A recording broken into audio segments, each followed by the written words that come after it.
Hello guys, I hope आप सभी अच्छे होंगे। तो आज हम इस वाले में बेगला जो जून 2023 के एग्ज़ाम में जो भी आया था उसके बारे में उसके क्वेश्चंस को डिस्कस करेंगे। ठीक है, तो सबसे पहला, what are the 3 common difficulties encounter during the acquisition of reading skill. ठीक है, अब यहाँ पे ये है कि 3 कॉमन डिफ़िकल्टीज़ है जो हमें जब भी हम रीडिंग स्किल्स को एक्वायर करने की कोशिश करते हैं अपने अंदर, तो 3 कॉमन डिफ़िकल्टीज़ आती है। सबसे पहला, चैलेंजेस ऑफ डिकोडिंग। ठीक है, इसका मतलब ये कि जब भी हम किसी भी चीज़ को पढ़ते हैं, ठीक है, और उसको प्रोनाउंस करते हैं, ठीक है, तो ये होता है डिकोडिंग का प्रोसेस कि हम सबसे पहले पढ़ रहे हैं एंड देन उसको प्रोनाउंस कर रहे हैं। अब डिकोडिंग का मतलब है कि जब भी एक लर्नर जो है वो साउंड को प्रॉपर लेटर के साथ आइडेंटिफाई कर पा रहा है, प्रॉपर जो भी रिटन लैंग्वेज है उसको प्रोनाउंस कर पा रहा है सही फॉर्म में, इवन अगर आप बोल सकते हो कि लाइक बहुत टफ वर्ड है या फिर बहुत लंबी वोकैबुलरी है, वो भी वो प्रोनाउंस कर पा रहा है प्रॉपर। ठीक है,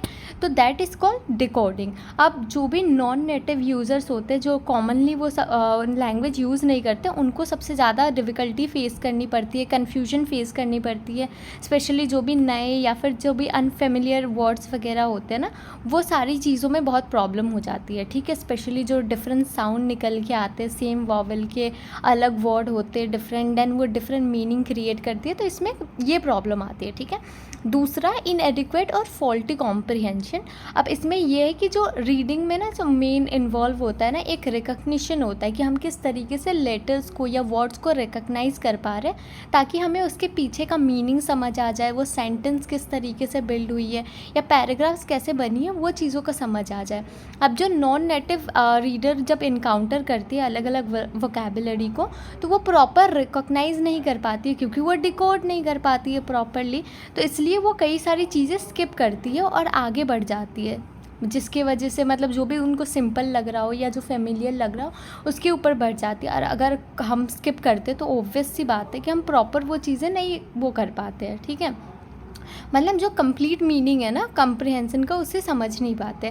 नेक्स्ट इज स्पीड। अब स्पीड में ये है कि जब भी लर्नर अपनी वोकैबुलरी को एक्सपैंड करता है, ठीक है, तो वो रिकॉग्नाइज करता है कि ज़्यादा से ज़्यादा वर्ड्स जो है वो उसको मतलब दिख रहा है। ठीक है, मेन ऐसा होता है कि जब हमारी वोकैबुलरी एक्सपैंड होती है तो ज़्यादा से ज़्यादा हम वर्ड्स वगैरह को फोकस कर पाते हैं। ठीक है, जब हम पढ़ रहे होते हैं, क्योंकि ऑब्वियसली हमें वो चीज़ पता है तो वो चीज़ नज़रों में आ रही है। ठीक है, और वो रिकॉग्नाइज कर पाती है।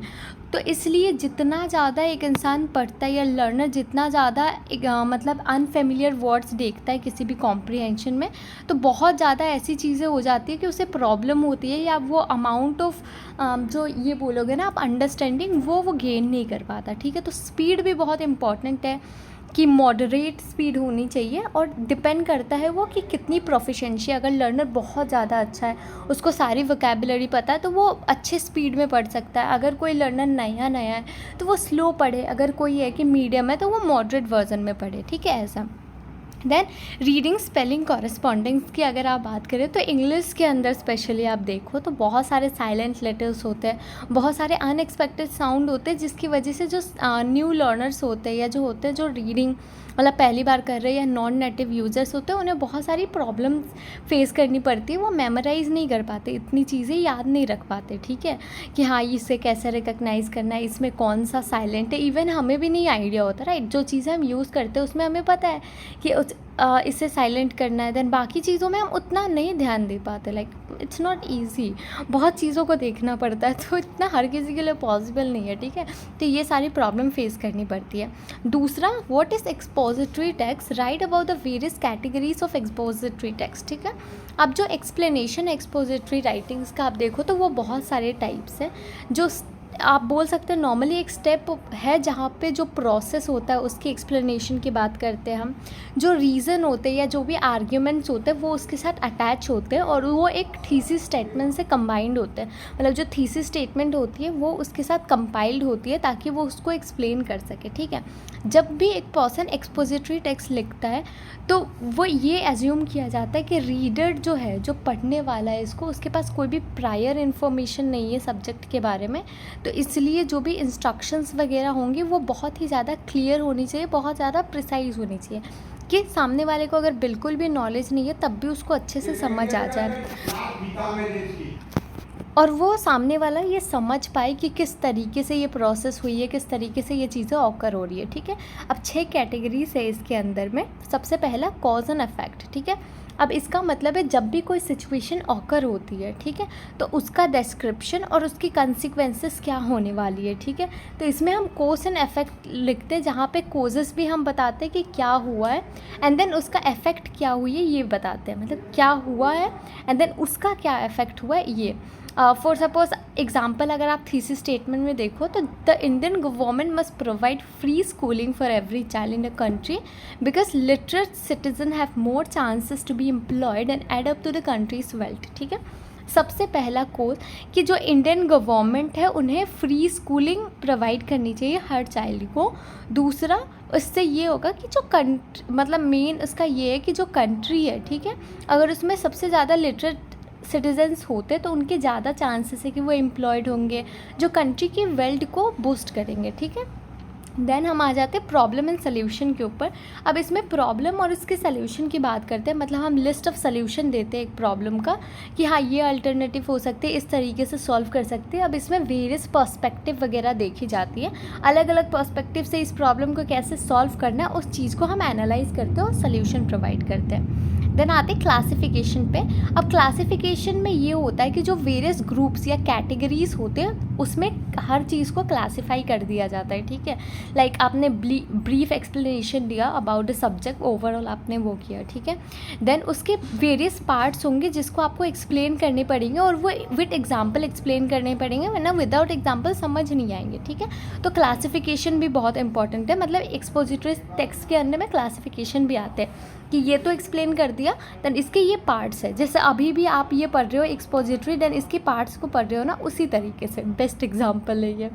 देन कंपैरिजन एंड कंट्रास्ट की अगर आप बात करो तो इसके अंदर में होता है दो एंटिटीज जहाँ पे आप सिमिलैरिटीज़ या डिफरेंसेस वगैरह देख रहे हो, दो आइडियाज़, दो सामान, दो सिचुएशंस के बीच में, मतलब कोई भी दो एंटिटी प्रेजेंट होगी उनके बीच का आप सिमिलैरिटीज़ देखोगे, डिफरेंसेस निकालोगे, ठीक है। देन डेफिनेशंस की आप बात करते हो तो ये प्राइमरीली डील होता है कि किस तरीके से हम किसी भी पर्टिकुलर टर्म को या किसी भी पर्टिकुलर चीज़ कंसेप्ट को हम एक्सप्लेन कर रहे हैं, किस तरीके से डिफ़ाइन कर पा रहे हैं, ठीक है।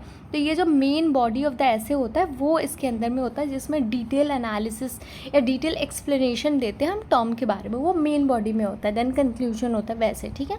देन प्रोसेस की अगर आप बात करो तो एक प्रोसेस ऐसे वो होता है, मतलब जो एक स्ट्रक्चर फॉर्म होता है जिसका मेन गोल, मेन लक्ष्य आप बोल सकते हो, ठीक है, वो ये होता है कि रीडर को हम प्रॉपर डायरेक्शन दे सके, प्रॉपर गाइडेंस प्रोवाइड कर सके, ठीक है। तो काफ़ी बार ऐसा होता है जो स्टूडेंट्स होते हैं ना, जो प्रोसेस ऐसे लिखते हैं, ठीक है, वो डिस्कस करते हैं कि किस तरीके से किसी चीज़ को किया जाए, ठीक है, वो प्रोसेस के बारे में बात करते हैं। वो टेक्निकल ब्राउचर्स हो सकते हैं, लाइक रेसिपीज़ वगैरह भी आप कैलकुलेट कर सकते हो इसके अंदर में, ये भी एक एग्जांपल की तरह काम आएगा कि रेसिपी हमारा प्रोसेस है। टेक्निकल जो ब्राउचर्स वगैरह होते हैं, जो हमारे मैनुअल आते हैं ना, हमारे मतलब जो भी मशीनरी हम चीज़ें खरीदते हैं या इलेक्ट्रॉनिक्स, तो वो सारी भी इसके अंदर में आ जाएंगे, ठीक है। हम आ जाते हैं what are the advantage of telephone conversation for which different purpose is telephone conversation use.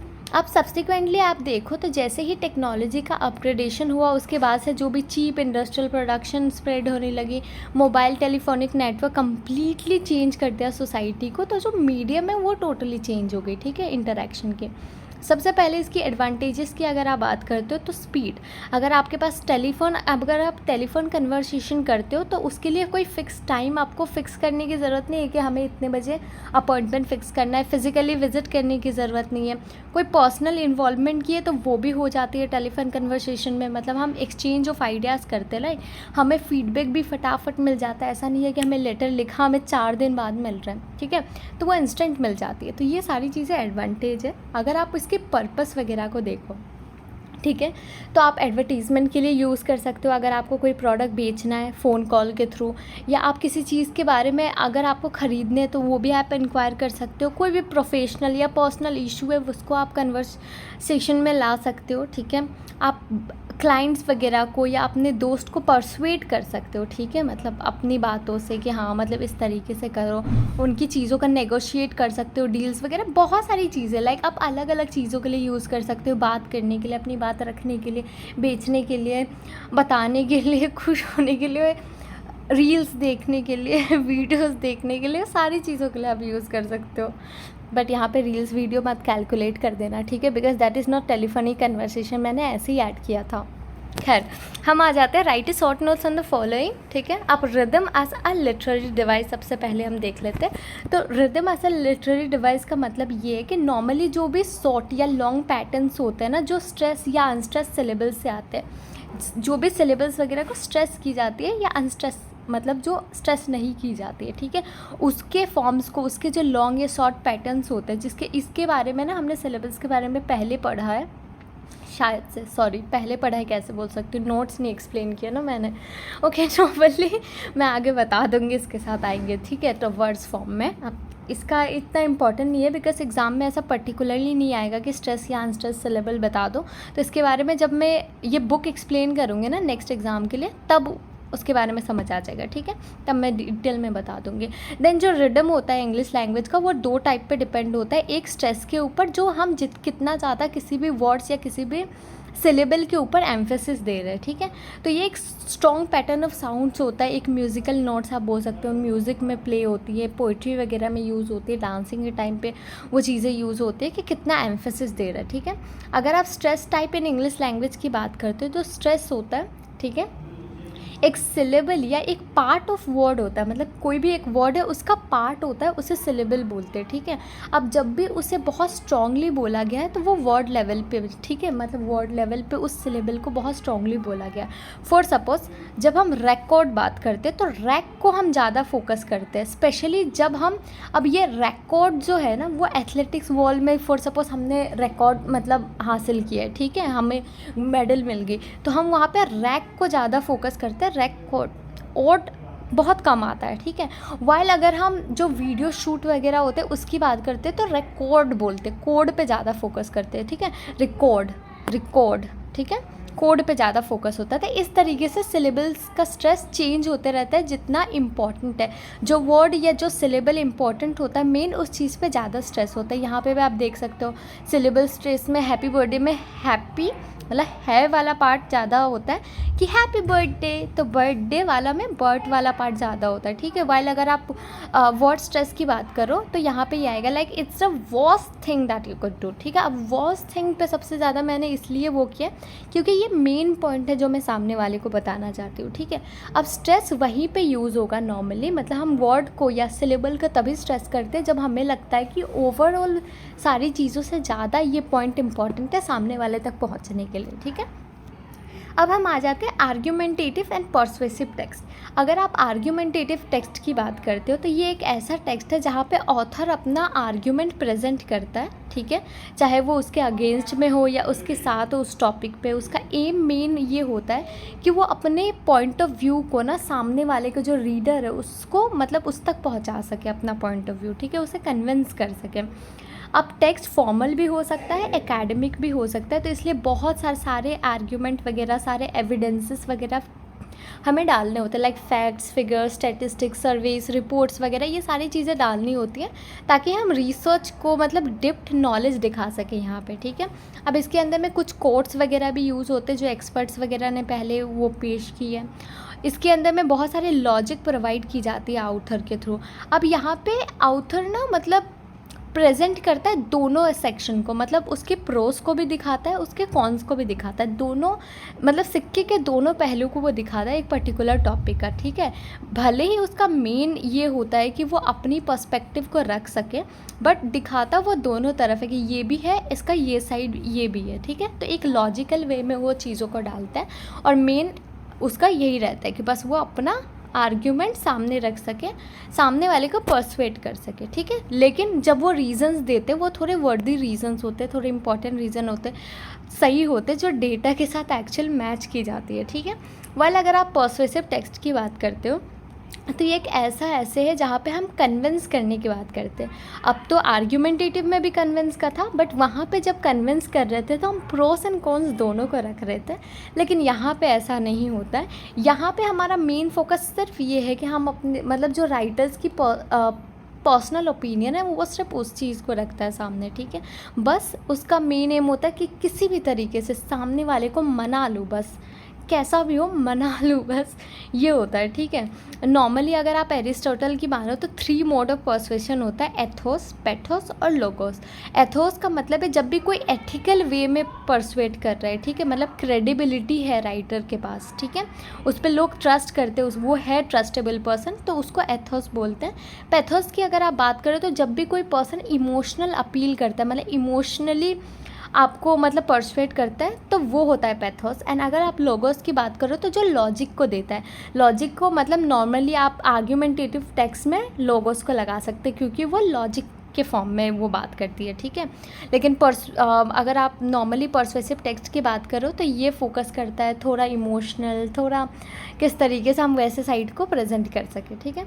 अब आते हैं हम what are the reading ability skills of comprehending literary text, prose and poetry. अब अगर आप देखो सबसे पहला reading a literary text prose, ठीक है, तो सबसे पहला पॉइंट है जो लिटरेरी प्रोस पैसेज होता है ना, उसे प्राइमरी पर्पस, उसका मतलब मेन पर्पस होना चाहिए लर्निंग, कि आप लैंग्वेज को लर्न कर सको, सीख सको, अंडरस्टैंड कर सको मेन आइडिया को, ठीक है। तो इसलिए सबसे इम्पॉर्टेंट वे या फिर आप बोल सकते हो सबसे इफ़ेक्टिव वे है प्रोग्रेस करने का ये कि आप कॉम्प्रिहेंशन को पढ़ो उसको प्रॉपर, ठीक है, उसकी नई नई वोकैबुलरी के एक्वायर करो, उसके लैंग्वेज पैटर्न्स वगैरह को समझो, ठीक है। दूसरा, जो भी इफेक्टिव प्रोस रीडिंग स्ट्रेटजी है उसके अंदर में ये बहुत ज़रूरी है कि फ्रेगमेंटेशन होनी चाहिए, मतलब आप जब भी पढ़ रहे हो ना तो उसको छोटे छोटे सेक्शंस में बांट दो एंड देन उसको समझो, तब आपको बेटर अंडरस्टैंडिंग होगा, ठीक है। और उससे ज़्यादा अगर आप रिपीटेड रीडिंग करते हो, मतलब दोबारा से पढ़ते हो कॉम्प्रिहेंशन को, तो वो और ज़्यादा एनहेंस करेगा, ठीक है। थर्ड इज़ जो भी कर्सरी रीडिंग होती है, ठीक है, उसके साथ साथ हमें डीप और क्लोज रीडिंग करना बहुत ज़रूरी है, और वो भी सेवरल टाइम्स, ठीक है। मतलब हमें रिपीट में पढ़ना चाहिए या ऑब्जर्व करना चाहिए चीज़ों को, जैसे कि हमने एक बार पढ़ा मैंने, ठीक है, कॉम्प्रिहेंशन को, मैंने कुछ चीज़ें मिस आउट कर दी जो कि बहुत ही नॉर्मल है।